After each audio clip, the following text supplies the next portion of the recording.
So basically, a general power of attorney can be a broad range of powers from writing checks to selling real estate. A limited power of attorney limits the designated agent to only what's in the document. Okay, but what does durable power of attorney mean? Okay. When we talk about durable power of attorney, we mean that the document must use proper language and it must be strong enough to be effective in the event that Ida can no longer make decisions herself. Without the durability clause, a power of attorney becomes void when you need it most. It can be general or limited, depending on Ida's wishes, and it can go into effect immediately or it can spring into action at a later date. I'll give you a booklet that explains the details. It'll also give you some questions that you need to be prepared to answer when you meet with an attorney to draw up the document. Great. Now, I think I remember someone asking about long-term care. Oh, yes, that's right. Mama wants to live at home for as long as she can. And we've talked about it and decided that since I'm the one who lives nearby, then I'm the logical person to care for her. It's not that Rich and I don't want to help. It's just that we live so far away. Well, I really do think it is the best way. But the one thing that we need to figure out is what's going to happen to my job at the bank. I'd like to work there until I retire, but since none of us can predict what Mama will need, it's all sort of up in the air. It's not like taking care of Mama will be full-time. What did you say? Well, it's just basically making sure she's got 3 meals a day and taking a little extra time to check in on her. That's about it, right? Are you serious?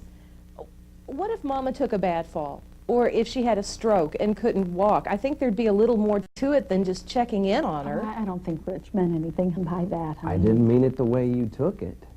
You know, I know those things could happen, but why dwell on bad possibilities that we can't predict?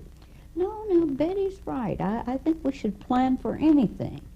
When Aunt Mildred had her stroke, well, Uncle Buddy had to feed her and comb her hair and even help her in the bathroom. Well, that's right. Betty's raised a good question.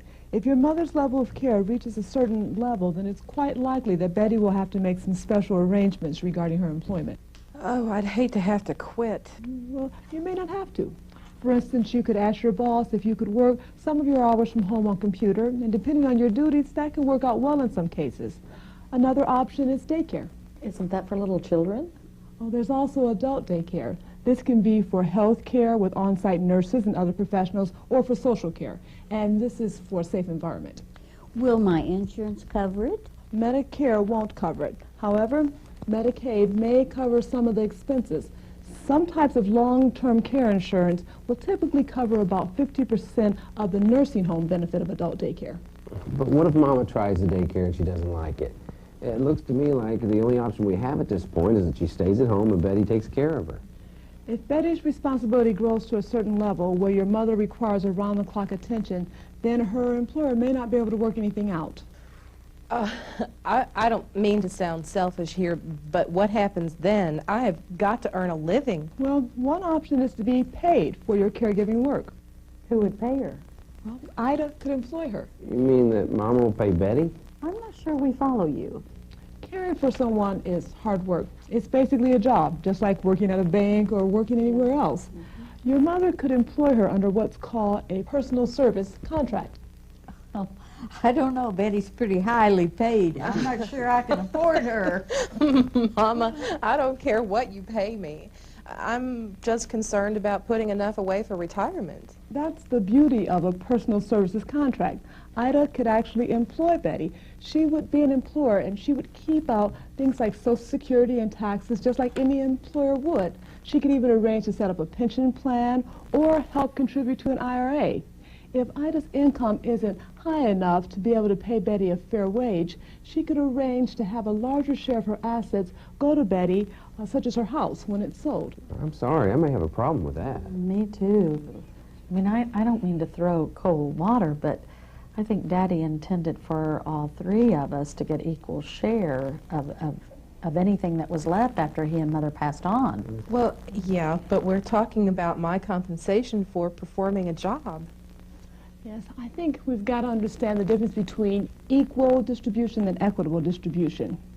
If one of you children is providing caregiving services for your mother, and if she's unable to pay a fair wage, then one option is to calculate what percentage of the estate will go to that person in order to make up the difference.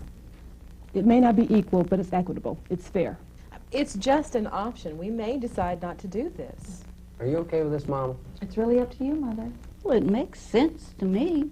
If Betty's caring for me, then she should be treated fairly. Well, Mama, aren't we all being just a little naive about this arrangement? I mean, Betty may end up having to take care of you for 15 or 20 years. All your assets will be gone and the equity in your house will just evaporate. I can ease your mind a little. First of all, none of this would be approved unless all of you were in agreement. Second, like Betty said, this is only one option. Another option may be for you and Rich to contribute as part of Ida's caregiving, or Betty may want to take in an additional elderly person and be paid for it. And remember, in-home care is not the only option. Oh, but Mother's made that very clear. She wants to stay home. I know Ida prefers that now, but I would like for her and all of you to visit some different care facilities, and just so you can see them firsthand. Some of them are very nice, just like the apartments, where you still have privacy and independence. Well, I'm not sure I'd like an apartment. Well, but Mama, have you seen them lately? They're called assisted living facilities, and they're really nice. They have full kitchens and beautiful living rooms and bedrooms. Even if they are nice, we're not going to do anything that Mama doesn't want to do. This is about Ida's comfort and security. Not all this has to be decided today. The main thing is that you're exploring options and you're all part of it. A lot of families don't do this, so give yourself a pat on the back. I think we should all keep talking and go at this very carefully. I agree. Absolutely. Rich, Eunice, thank you so much. Stephanie, I have a question.